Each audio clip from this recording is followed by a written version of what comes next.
안녕하세요. 쓰디쓴 세금 문제를 달콤하게 풀어드립니다. 달고나 세금 임원저에게서입니다. 주택자금조달계획서의 작성과 관련해서 질문을 많이 주시는 것 중 하나가 바로 자금조달계획서를 제출하는 시점에 준비가 되지 않은 증빙에 대해서는 어떻게 해야 되냐는 부분입니다. 오늘은 자금조달계획서를 제출할 때 준비되지 않은 증빙에 대한 사유서인 미제출 사유서를 알아보도록 하겠습니다. 오늘 영상 끝까지 보시면 다양한 사례에서 미제출 사유서를 어떻게 작성하고 제출하든지 알게 되시니까요. 영상 끝까지 시청 부탁드리겠습니다. 그러면 시작하겠습니다.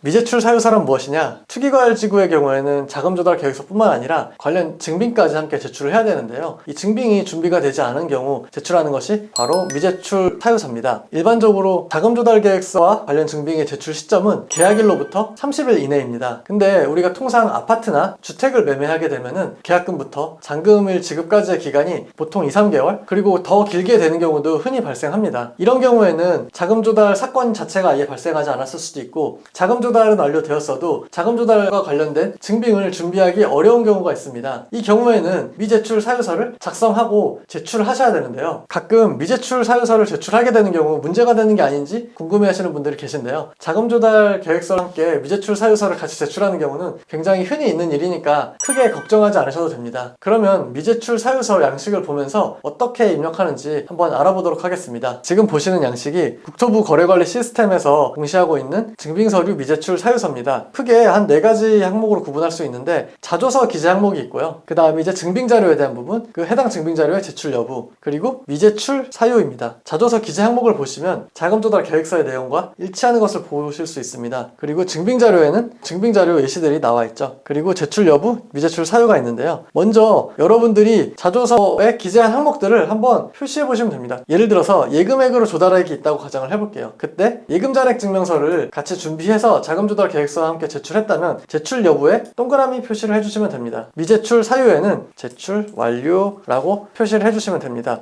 만약에 주식 채권 매각대금이나 이런 것들이 없어가지고 관련 서류가 하나도 없다라고 하면은 해당 없음만 기재해 주시면 됩니다. 그리고 제출 여부는 그냥 공란으로 두시면 됩니다. 만약에 증여나 상속으로 조달할 계획인데 아직 잔금까지 기간이 조금 남아서 증여를 받지 않았다라고 가정을 해볼게요. 그러면은 증여 상속세 신고서도 없을 것이고 납세 증명서도 없고 뭐 기타 다른 서류도 없겠죠. 그렇다면은 이 모든 항목에 X표를 쳐주시면 됩니다. 미제출 사유에는 앞으로의 계획이나 미제출 사유를 간단하게 적어주시면 됩니다. 예를 들어서 잔금일이 6월이라서 6월쯤에 증여가 수행될 거로 예상이 된다고 하면은 6월 중 증여 예정 이런 식으로 간단하게 기재를 해주시면 됩니다. 그리고 예를 들어서 부동산 처분 대금 같은 경우도 실제 부동산을 매수하는 시점에는 내가 기존에 보유하고 있던 부동산이 매도가 완료되지 않은 경우가 있습니다. 이 경우에도 관련 증빙을 다 준비할 수 없기 때문에 다 X표를 쳐주시고요. X표. 그리고 미제출 사유에는 매도 의뢰 중으로 현재까지 매매계약 미체결 이렇게 기재를 해주시면 되겠습니다. 네, 이런 방식으로 금융기관 대출액, 임대보증금, 회사지원금과 사채, 그 밖의 차입금 똑같은 방식으로 다 입력을 해주시면 됩니다. 만약에 해당이 없을 경우 제출 여부는 공란으로 두시고요. 해당 없음이라고 기재해 주시면 되고요. 제출하셨다면 제출 완료, 제출하지 않았다면 X표를 제출 여부에 치시고 미제출 사유를 간단하게 기재해 주시면 되겠습니다.